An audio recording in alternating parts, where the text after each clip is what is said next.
பாசத்திற்குரிய அக்கா கனிமொழி அவர்களே, கழகத்தினுடைய பொதுச் செயலாளர் ஐயா ஆனந்த் அவர்களுடைய மாணவனாக, தலைவர் தளபதி அவர்களுடைய தம்பியாக இங்கிருந்து உங்களுக்கு ஒரு வேண்டுகோள் வைக்கின்றேன்.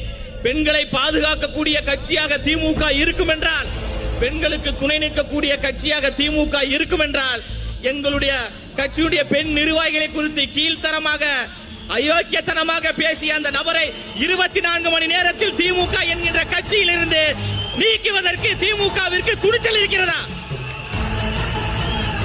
உண்மையிலேயே பெண் சுதந்திரத்தை பேசுகிறோம், பெண்களுக்காக குரல் கொடுக்கிறோம் என்று சொல்லக்கூடிய அக்கா கனிமொழி அவர்களே, திமுக கட்சியை சார்ந்தவர்களே, எங்கள் தலைவர் தளபதி அவர்களை அண்ணனாக, தம்பியாக, மகனாக பார்க்கக்கூடிய பெண் நிர்வாகிகளை கொச்சைப்படுத்தி பேசிய நபரை நீங்கள் கட்சியிலிருந்து நீக்கிவிட்டு பெண் சுதந்திரத்தை பத்தி நீங்க பேசுங்க.